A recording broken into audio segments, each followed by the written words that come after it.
Santana, and I am one of the co-founders of New York on Tech, and we're a nonprofit organization that works with underrepresented students in the city. Through our 9-month fellowship program, they learn the basics of front-end and back-end web development, and then we place them in internship with our corporate partners, and all of this happens for them before going to college. Today, I'm very excited because I have the opportunity to sit with some really amazing people and talk about a topic that's very near and dear to me. And before I even just jump into the questions, I want to give them an opportunity to share a little bit about who they are and what they do. So you want to start? Surely. Hi.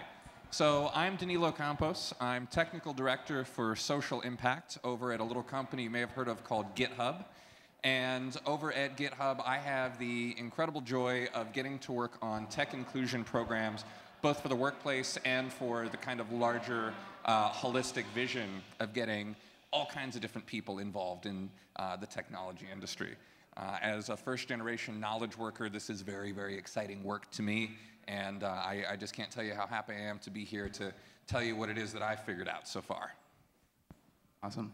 My name is Jonathan Jackson. I'm one of the co-founders of Blavity. Blavity is a tech and media startup dedicated to empowering Black millennials through content, community, live event activations. We launched in July 2014. We'll be turning 2 in a couple weeks now. We reach about over 7 million millennials combined, and we have hubs in LA, New York, and Atlanta. Previously, I was at LinkedIn for about 2.5 years, where I most recently ran our influencer program, so that connected 500 of the world's top thought leaders like Damon John and Oprah to the 430+ million members as well. So I'm also really excited to talk about my journey in tech and some stuff I've learned too. My name is Floyd Robinson. I am Jessica's co-founder over at New York on Tech. We work with low-income students who are interested in the field of technology, and we not only prepare them with the technical skills, but also the professional development skills as well to be successful in the space. Before New York on Tech, I was working as a technologist at Accenture, and I was also a Kaufman Entrepreneurship Engagement Fellow. Hi, everyone. So my name is Christina Murillo. By day, I'm a VP of Technology and Information Risk at Morgan Stanley. By night, I co-run an online initiative called Women of Color in Tech Chat. And you may have not heard of us, but you may have seen our photos. We actually founded the Women of Color in Tech stock photo shoot collection. So yeah, that's me. Thank you very much. So, as you know, this panel is really to talk about what we can all do to diversify the technology industry. And when I thought about moderating this panel and who I thought I wanted to bring to the table, I asked myself, do I really want a whole bunch of heads of diversity and inclusion? Probably not. I think we've all know what kind of recruitment strategies should be put in place, what kind of retention strategies should be put in place. These are conversations that are not new. Diversity and inclusion has been a hot topic since Google released those reports back in 2012 and way before that. So when I thought about the direction of this panel, just to frame the conversation a little bit, I wanted to give voices to employees and to founders that oftentimes I feel like are silenced in that conversation. So because of the fact that we just don't get the stories, or we don't get to hear those narratives. So my question to the panel is, please speak to how you, and perhaps you or your organizations, your projects, or your initiatives help amplify the voices and stories and narratives of people in tech that often do not get highlighted in mainstream media. And based on those stories and your experiences, what are you hoping that the industry does with those narratives to actually create and implement practical strategies for approaching diversity and inclusion? Anyone can start. Yeah, great. We focus a lot on narratives because that's sort of the ethos of Blavity. So my co-founders and I all have tangential spaces in technology, right? So Morgan was a product manager. Our CTO, Jeff, is a serial entrepreneur and an engineer. And Aaron was a consultant. So we all sort of have different angles and things that we felt like have happened to us in the industry. Specifically, though, I don't actually want the industry to do anything with the narratives because they're ours to begin with. And so traditionally what happens is you're being served information and content and being told what it looks like to be successful.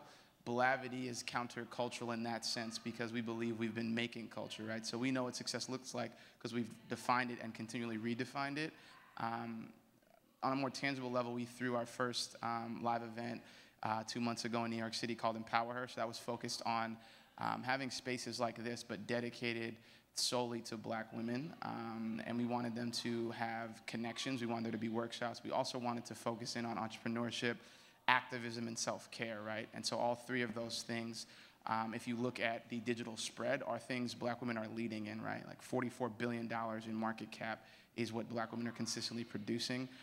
They are at the front lines of movements like Black Lives Matter, and they are also leading a new conversation around what it means to take care of yourself holistically.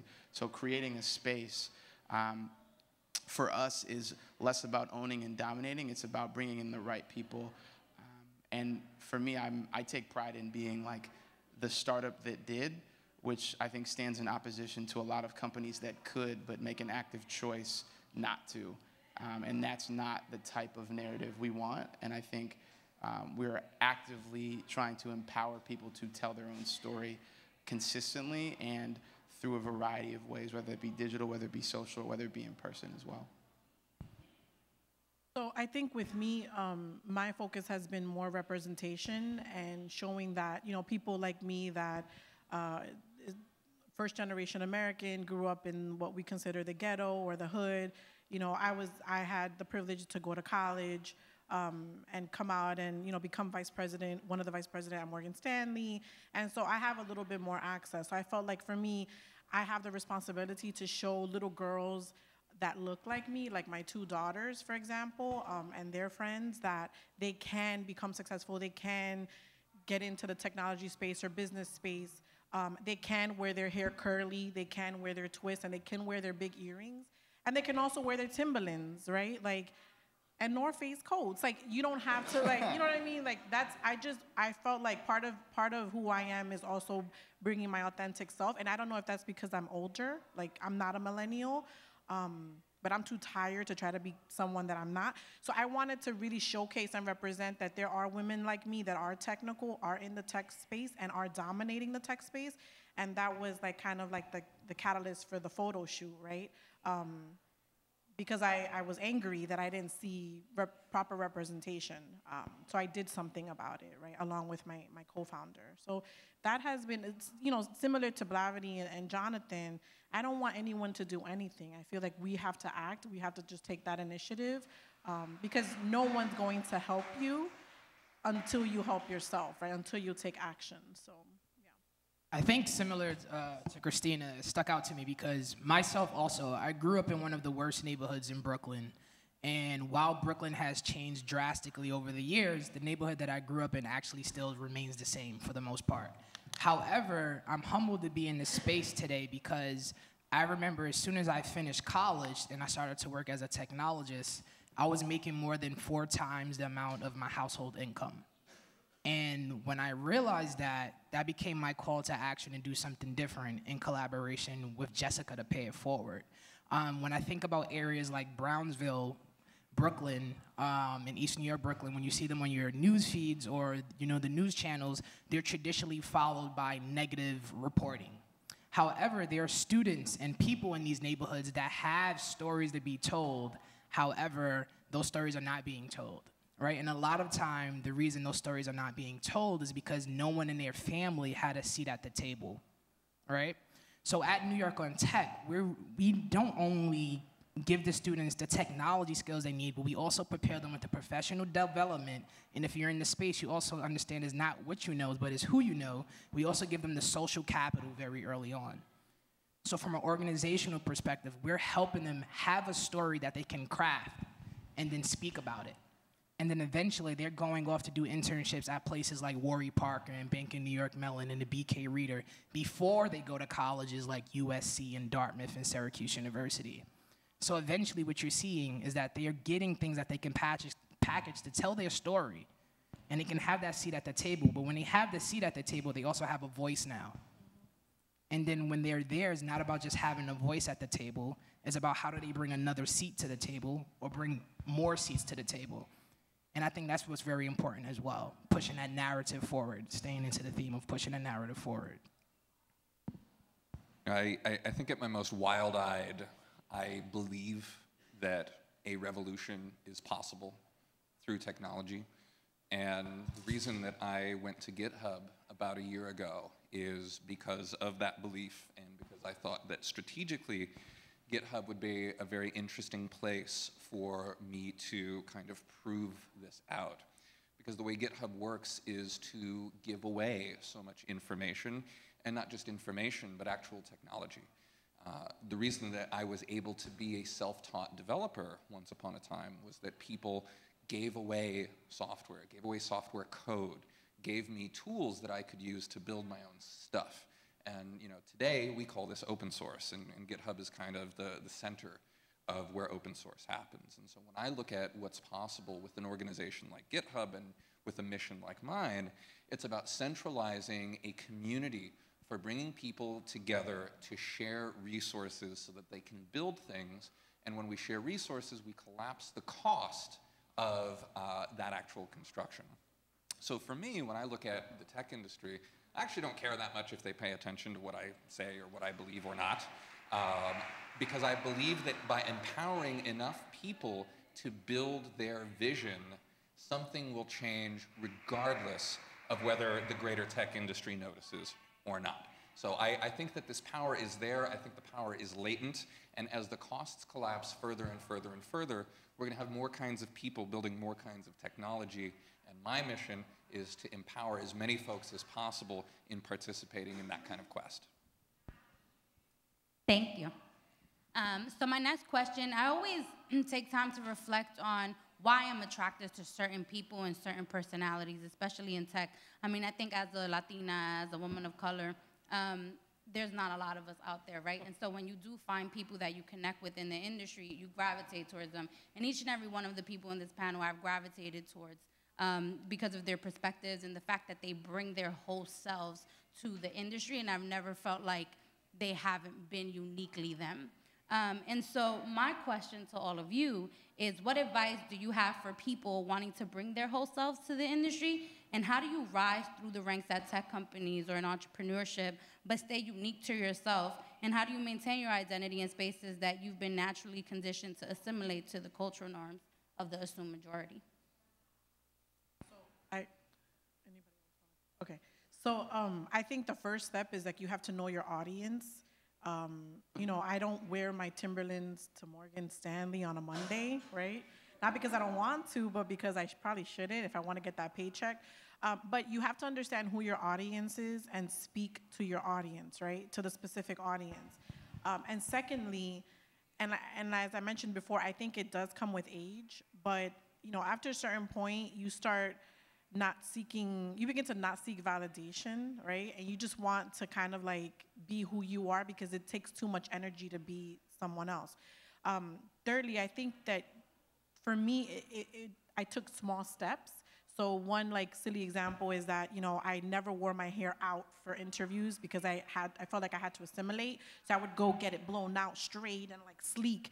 And then one day I was like, ain't nobody got time for that. And I don't have $20 cash, right? So I'm just like, let me just wear my hair out and just neat and tuck it. And,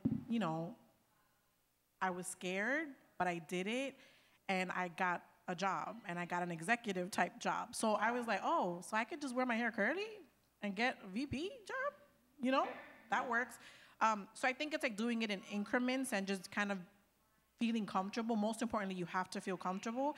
But if you have to remember anything I just said, remember, know your audience, right? Like when you think about bringing your whole self, you really can't bring 100%. You have to understand your audience because not everyone will understand that perspective. So you have to give it to them in baby steps, right? So I have a two-step strategy around this. And step one is build something cool and play it safe in terms of the things that you feel may alienate the folks you need to take seriously. Figure out what it is you can do to tuck that in for a moment. and focus on the fact that you need to build relationships and establish that you have built this cool thing and let people know that you have built this cool thing. Whatever that looks like for you as a technologist, as a product designer, as a community developer, whatever it is that you want to do, build this cool thing. And then once you've got a handful of people who take you seriously, now you've got something beautiful. You've got some choices. And as soon as you have choices, my advice is to energize your chicken shit filter. And the way the chicken shit filter works is that the stuff you care about, the stuff that matters to you, the stuff that is core to who you are and what your experience is, you speak to that truthfully. You speak to that honestly. Now, there's a handful of people that I will never, ever, ever, ever get meetings with until they really want the thing that I have, which is these are venture capitalists. The venture capitalists have been entirely alienated by my chicken shit filter. And that's okay, because part of what I'm speaking up about is issues of class and how class intersects with race and how we're ignoring all of that in the technology industry. And for me, this has closed some doors, but the doors that remain open, I am guaranteed to find good people on the other side of. And so the chicken shit filter removes certain opportunities from my path, and these are opportunities that I probably wouldn't want anyway. So once you have your feet, your legs under you, you've got some confidence, be real about who you are, and everyone who's left who still wants in on that are probably going to be people that you are going to want to spend time with anyway. So I have a little bit of a different perspective. When I got into technology, I had zero idea what I was doing. And I don't mean this in like like I was just learning. Like, I didn't even know how to get to work. I was living in Oakland, and I was like, what is this BART? It looks like a tree trunk. I don't understand how you could possibly get to S. Like, I didn't know. And for me, I had to relearn myself. Like, before I could build the filter, before I could, learn how to actually be authentic, I had to know what I actually wanted to do, right? Being 3,000 miles from home, not missing Thanksgiving and Christmas because I only had miles from Southwest. I couldn't fly home. I was trying to figure out who I actually was in the space and why I was here, and feeling like I'm not going to make it. But I'd felt those feelings before, because in high school, I wasn't supposed to graduate because they deemed me academically ineligible. I got a concussion, lost my memory, and they had said if I wasn't at the type of high school I was at, that I would have been designated as a special education student, and that they thought that this environment I was in was too challenging. So I was in survival mode when I got into tech, like, period. I was like, look, I have actually nothing to lose, because I know I have a bedroom at home if my mom hasn't converted it yet, and I'm gonna make that work if this doesn't work. So when I got to LinkedIn, I had this moment where I realized that all the things I had thought I had to do on merit, there was a different game being played, right? Like, there is not, I felt like I had to be, I still do in many respects, you have to be twice as good and probably work 4 times as hard. And I was watching things that weren't reflective of the effort I was putting in, but people were still succeeding. And I had to learn, I had to teach myself the systems that were happening, right? There is a game that goes on. You don't necessarily have to enjoy it, but pretending that it doesn't exist is not an option. Because if you understand the game, you can figure out which parts of it do you believe are valuable, which skill sets, right? How to navigate a room, how to connect with an executive, how to send an email that people actually want to read in the middle of their workday when they keep hitting delete all because they're tired. Those were tangible things that I needed to get to show me the landscape. Once I started to learn the landscape, it became much easier to, one, relax and be like, hey, you know what? Those things I tucked away are actually of value. So when I asked a senior leader why we don't recruit below the Mason-Dixon line, and I thought I was going to get fired on the spot, I was like, well, at least I have established that I am good at my job, and I am able to execute on certain things. But those opened up doors, because when I built that filter, I realized that some people actually wanted to help, they just didn't know how. And they needed someone like me to open the door for conversation, because they did not want to appear as if they were ignorant.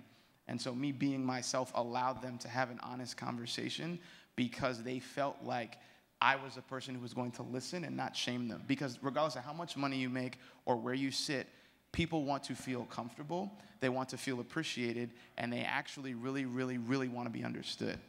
That's regardless of what level in an organization you're talking about.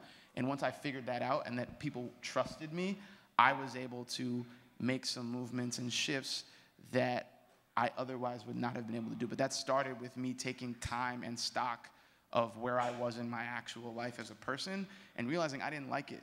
Like, I didn't like who I was at that time. So I had to do some work, some inner work privately that no one else was ever going to see before I started having any public wins. But again, I think it requires you to sort of ground yourself and then build from there.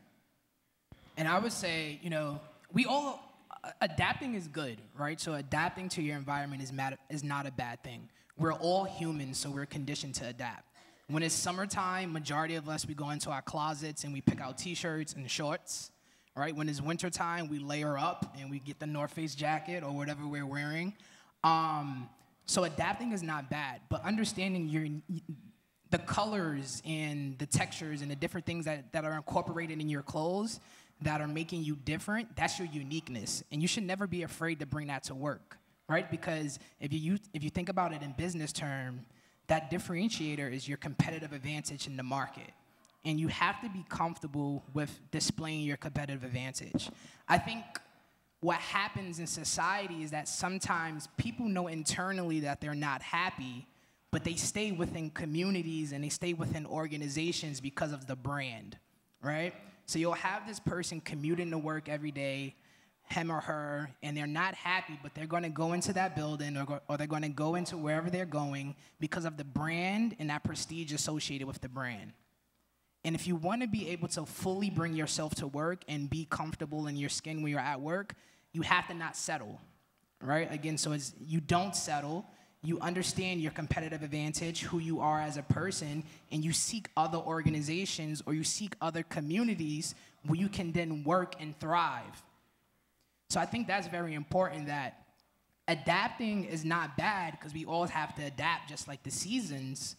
But what you never want to do is lessen who you are to fit within a structure or organization. Continue to search until you find that place that makes you most happy, because when you're most happy, you're then able to excel. So I think that's one of the biggest things that people should understand when they talk about being comfortable with bringing their whole selves to work. Thank you. I feel like I'm a moderator, but I just want to jump in as a panelist sometimes, but okay. Answer the question.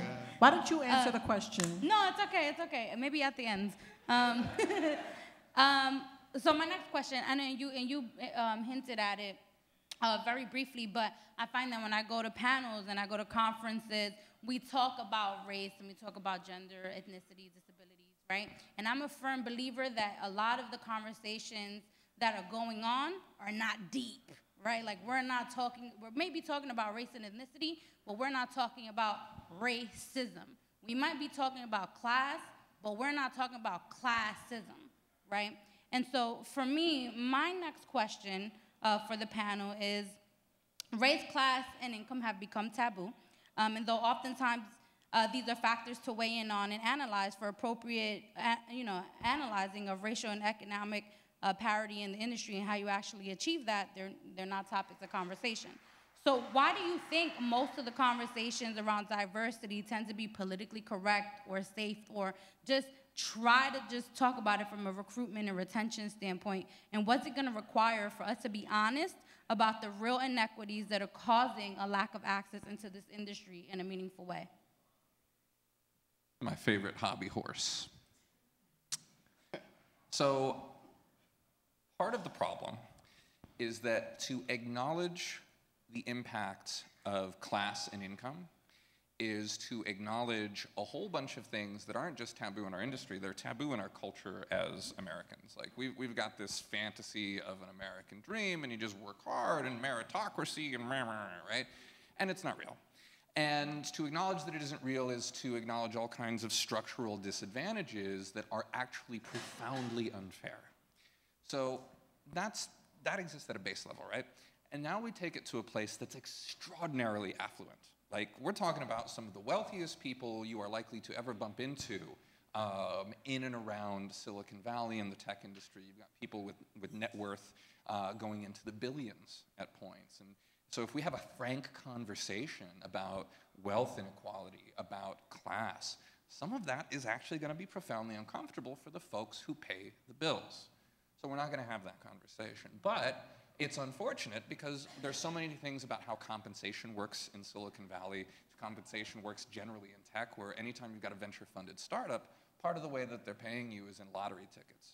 And I don't know about you, but as a first-generation knowledge worker, where my family's pretty fucking broke, lottery tickets are not an acceptable form of compensation. I don't care if one day this startup could make a bunch of money. I need cash right now, right? And I'm a pretty common case as far as this goes, and there are plenty of folks who have family in even more dire financial circumstances than I have. So this is a common enough issue, right? So there's that piece, and then there's the last bit on this that I find very frustrating about how technology is built today is that venture capital wants enormous pops. They are holding out for that one hit that looks like an Uber or looks like a Facebook or looks like any of these just crazy enormous returns, right? But for folks who come from families like mine, you know what? If you have 8 people splitting a pie that looks like about $15 million a year, this is condescendingly referred to as a lifestyle business, right? But that's a lot of money for a lot of people, and we never get to touch these alternative means of building technology businesses that don't make a ton of money for venture capitalists, but could be incredibly lucrative for individuals who are sharing that pot on its own. So part of it is that we have to get real about who's pulling the strings, who's funding these organizations, and what is their agenda compared to our own. I think the other side, right, is that in an industry where the future is prioritized, right, you have people trying to legitimately land on planets, right? Like Elon Musk is like, I'm going to outer space. Who's on this ship with me? Are you going or not? That's his thing, and he's gonna do it. So you create the future you want to live in. The thing about the past is it's not there to make you comfortable. The future is you want that because you can actually mold it, shape it. Roots really happened. People really died for hundreds of years, were brutalized, killed, raped, and generally removed from environments where they could even begin to acceptably learn things, right? Education was kept away because when you learn, and as Jesse Williams said, comprehend, that cannot be taken from you. When you know who you are, where you come from, and what that actually means, you become a threat, regardless of where you are, right? You become that's the dangerous type of knowledge. So for me, I think a lot of this it's inescapable, but it's uncomfortable culturally. So to discuss that this voting thing that I'm going to be doing in the national and general election is relatively new comparatively to other people is very difficult. Because if you can create a world where you've never had to sort of understand another alternative perspective, when that gets shaken up, that touches your core, right? That's your being.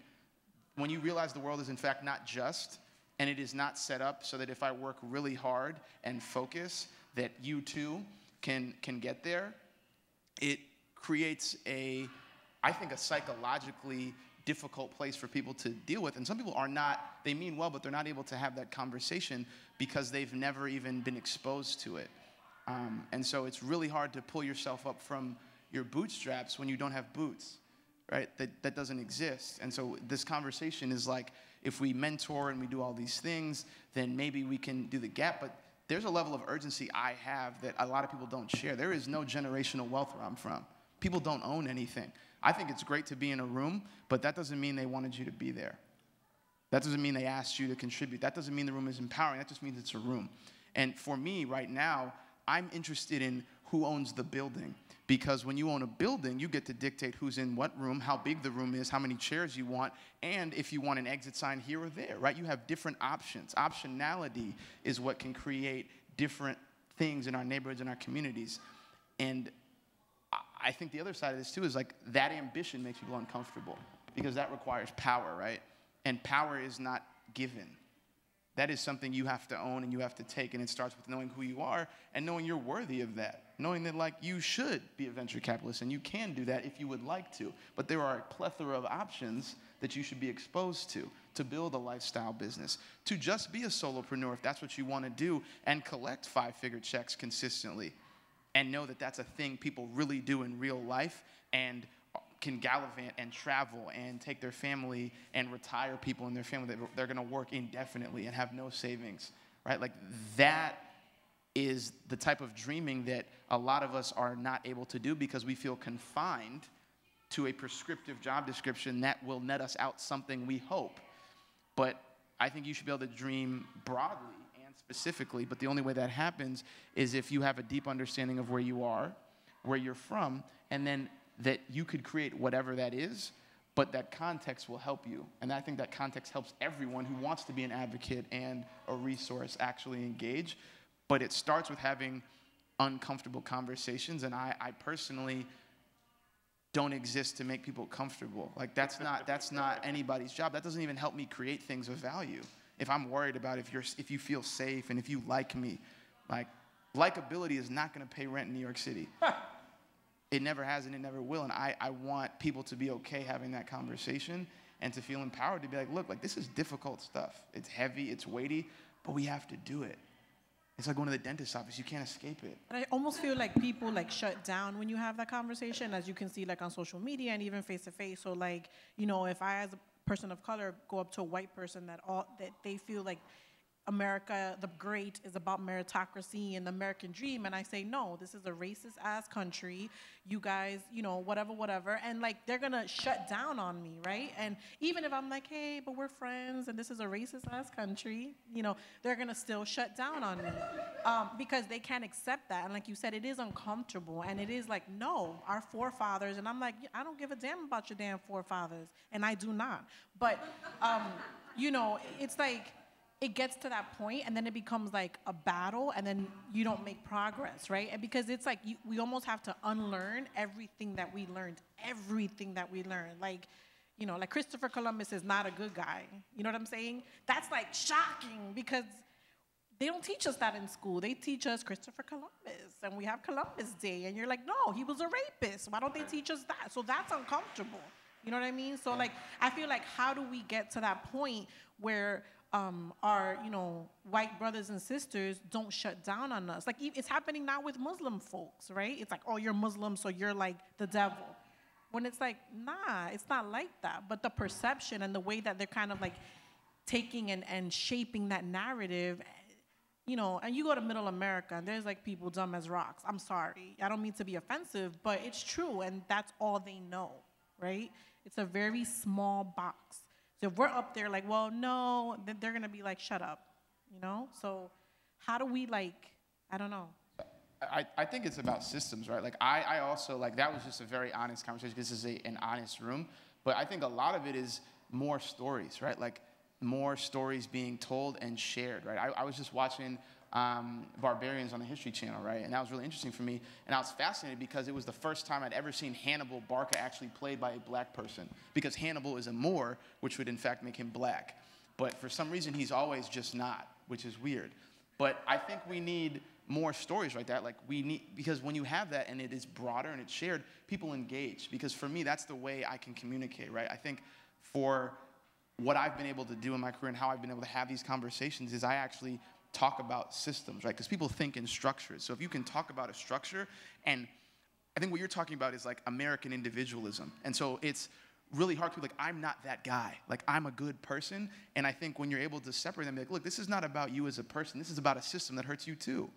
It's the discussion of patriarchy. It's like, I'm a great guy. I love my mom, love my sisters, like really, really important person. You're like, it's not about whether or not you opened a door, right? Or gave up your seat. It's about a system that is creating a dynamic that is not safe and that is harmful for everyone. And that takes a long time, but I think it can happen in micro bits. Like, for instance, a lot of people don't know this, but a lot of Blavity readers happen to be white. And they happen to be, in many respects, from Middle America. And they thank us because it allows them to have a conversation that they normally wouldn't. So us publishing content about black makers and black creators and about what it feels like to be an immigrant living in a state that is primarily white allows a mom who adopted a kid and is having trouble talking to her because she's 18 right now and she's going through entering adulthood, and the mom doesn't feel like they can have a conversation. She can share that article, and that feels authentic. And what I've found is that when you enter into that conversation, people just need a bridge. And it's difficult and it can be awkward, but the story is an easier way to take that arc and give people something they can connect with. Because if it's a story, they're like, okay, I see what you're saying here. So this happened, then that happened, and wow, right? But you have to let people get to that space. And I think that is a journey. Like, I'm on my own, everyone's on it, and it is not comfortable, it's not easy, but there are times to be really clear about what you are not going to tolerate as a person. And then there are times to be like, can I talk to you about this? I just want to share my perspective here. Here's what I've seen, and here's what I know based on these facts. What do you think about that? And that's how I've seen it work.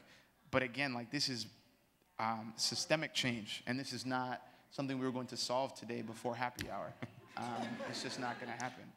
I want to amplify a lot about both the stories and the systems. I think the stories make such a big difference because the stories add context that I think is largely invisible to folks, especially who come from positions of privilege. But especially educating around the systems, I think that in order to get people confident to talk about their stories, it's essential for them to understand the systems at work. Because when you understand the systems that have been holding you back, when you understand the systems that are privileging others at your expense, that gives you a lot more confidence to tell a story than you might otherwise have. And I mean, look at the simple stats. I mean, we talk about Columbus in school and this sort of thing, but school doesn't connect the dots between the fact that, all right, well, we had a transatlantic slave trade and we had colonialism, and by the way, in 2014, household net worth for black families was 13x lower than white families, was 10x lower for Latino families than white families. So this is all a system whose history continues to play out today, but we have completely erased the linkage between what happened and what is happening now. And until we have those hard, uncomfortable conversations, we can't rebuild that linkage, and so people are not going to understand how this is impacting people when they come into work.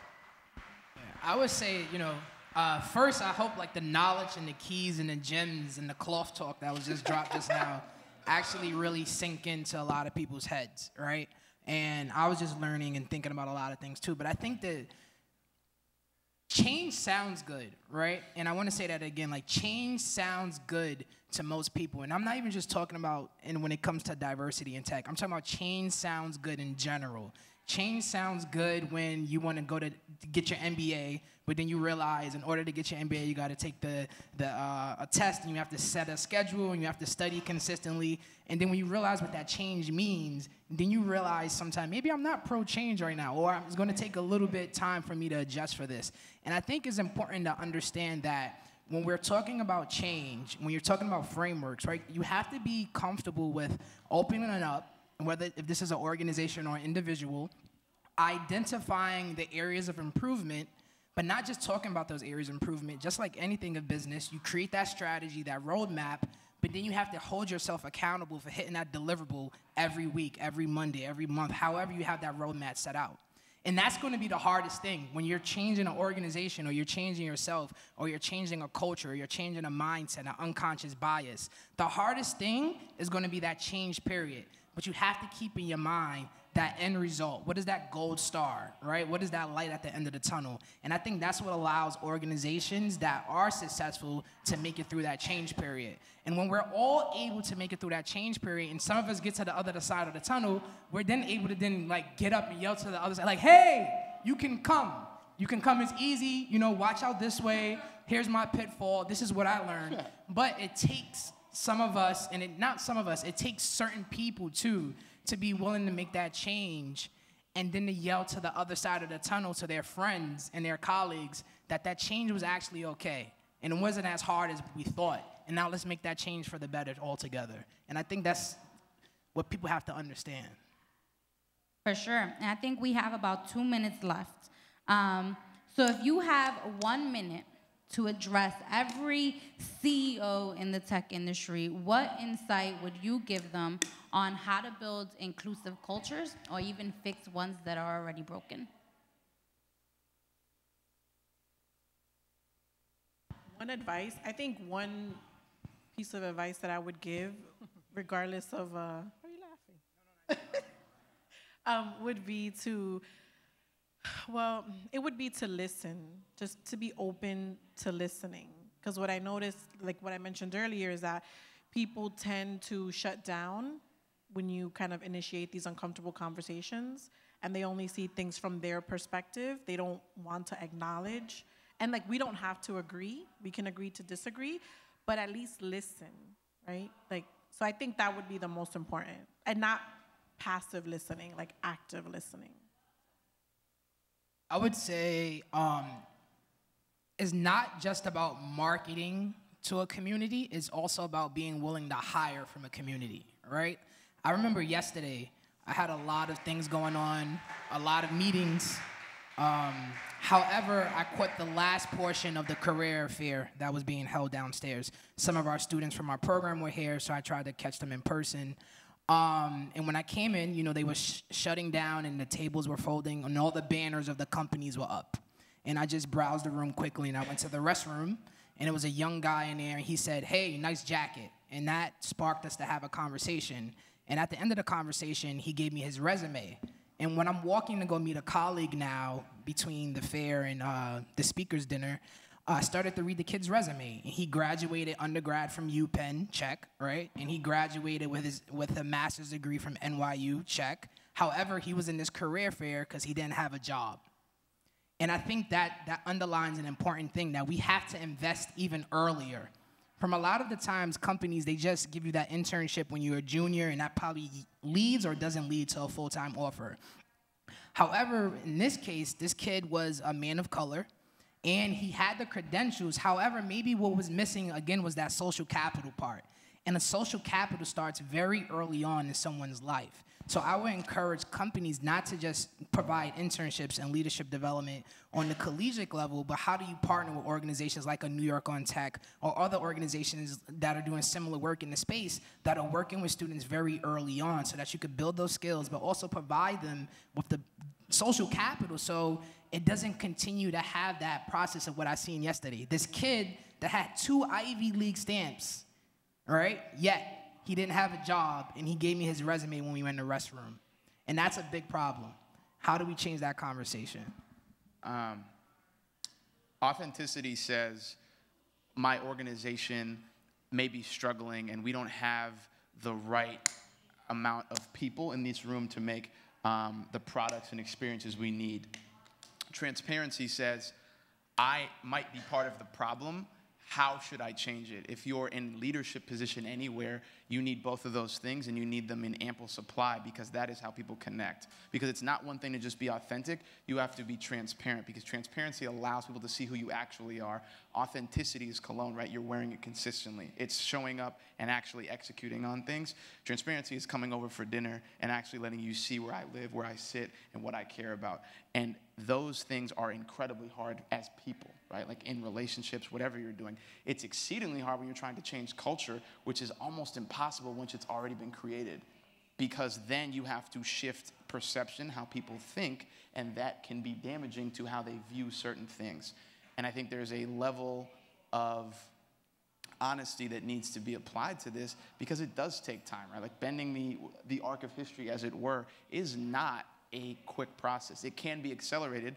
I believe in tech, we're used to things popping up out of nowhere, disappearing, becoming unicorns, and or just being a standard. This is a consistent conversation that will get much more difficult, I believe, in the next couple years, because people are not going away. They're not going to be quiet, and they are trying to buck and reimagine a system. And I think at the helm of a company that does good and wants to and is socially driven, like a lot of tech companies are, you have to engage with this conversation and then also treat it like a business proposition. There's a lot of money in a lot of these communities, but you cannot enter or do well unless you have the trust and understand what they actually want from you. My advice to CEOs is actually very simple. If you have no people from underrepresented groups in leadership at your organization, nothing's going to change. You can hire a handful of token folks and say that you're doing your diversity thing and good for you, but they're not going to stick around, because the people who are leading the organization are not going to understand their perspectives, are not going to understand their needs. So until your organization can recruit people to senior leadership from the communities that you want part of your organization, nothing meaningful is going to change. And if you can't recruit those leaders, then there's something that you need to change, something that you need to fix in your organization, and that's a very good test to start to work with to get you on the right path. Please give my friends a round of applause.